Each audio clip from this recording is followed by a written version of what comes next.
Let's solve these problems. Find the prime factorization of the following. So let's start with 1. 2,520. So before we find the prime factorization of 2,520, let's define first what are prime numbers and composite numbers. So prime number is number whose factors are only 1 in itself. For example, we have 2. It is a prime number because the only factors of 2 are 1 and itself. Because 1 times 2 is 2. Also, we have 3 because the only factors of 3 are 1 and itself, 1 and 3. Right? Now, for a composite number, it is a number that has more factors other than 1 in itself. For example, we have 6.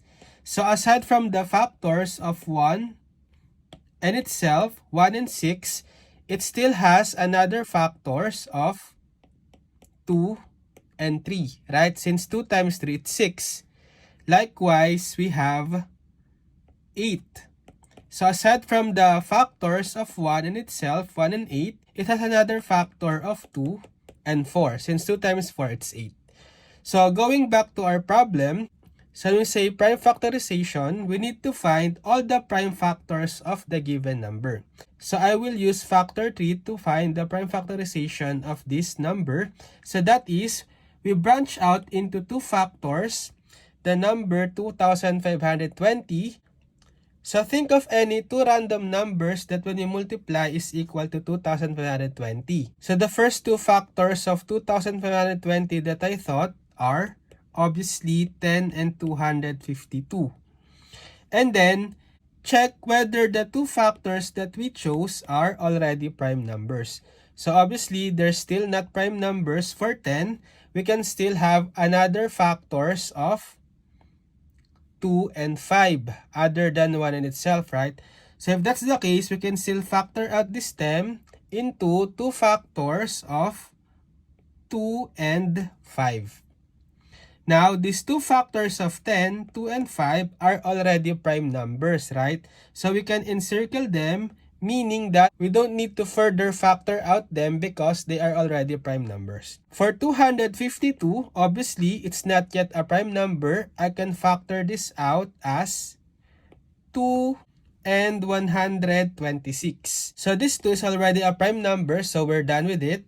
But for 126, it's still not a prime number. I can still factor out as 2 and 63. So again, this 2 is already a prime number. I can encircle it. While for 63, I can still factor it out as 3 times 21. So this 3, I can encircle already because this is a prime number. While for 21, it's not yet a prime number. I can still factor it out as 7 times 3. So I can encircle this 7 and 3 because they are already prime numbers. So to get the final answer, for the prime factorization of 2,520, we just need to multiply all the encircled numbers. So let's start with the smallest, 2. So we have 2 factors of 2. So that will be 2 times 2 times 2. And then next is the 3. We have 2 factors of 3. So we multiply 3 times 3. And the next is this 5. So we have times 5. Lastly, the biggest factor is 7. So we have times 7. So this is the expanded prime factorization of 2,520, and we can also transform this into exponential form. So let's start with the base of 2. So since we have 3 factors of 2, this can be written as the base 2 raised to the 3rd power. Next, for the factors of 3, we need to multiply. Since the base 3 has 2 factors, this can be written as 3 raised to the 2nd power. For 5 and 7, since they only have 1 factor, we just need to copy them. So times 5 times 7. So this is the exponential form of the prime factorization of 2,520. For number 2, we have 8,400.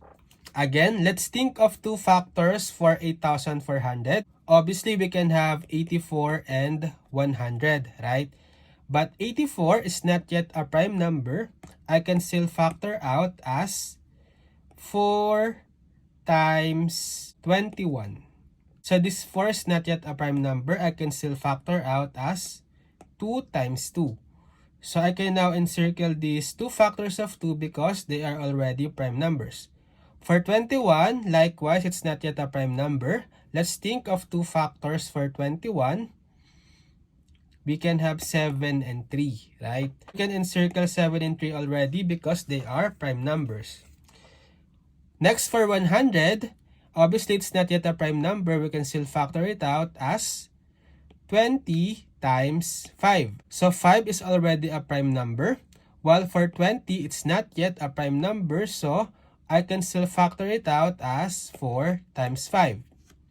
So 5 is already a prime number, but this 4 it's not yet, so we can factor this out further as 2 times 2.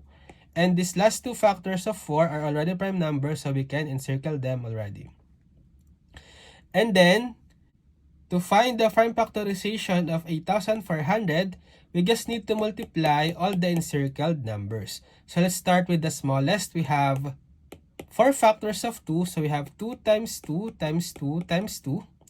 Then next, we have 1 factor of 3. So we have times 3. Next, we have 2 factors of 5. So we need to multiply 5 times 5. And lastly, the biggest factor is 1 factor of 7. So we have times 7. So this is the expanded form of the prime factorization of 8400. We can also transform this into exponential form. So for the base 2, we have 4 factors, right? So in exponential form, this can be written as 2 raised to the 4th. While for the 3, there's only 1, so we have times 3. For the 5, we have 2 factors of 5, so this can be written as 5 raised to the 2nd power. Then finally, times 7. So this is the exponential form of the prime factorization of 8400. Okay, so now it's your turn. So try to find the prime factorization of 7560 and just comment your answers.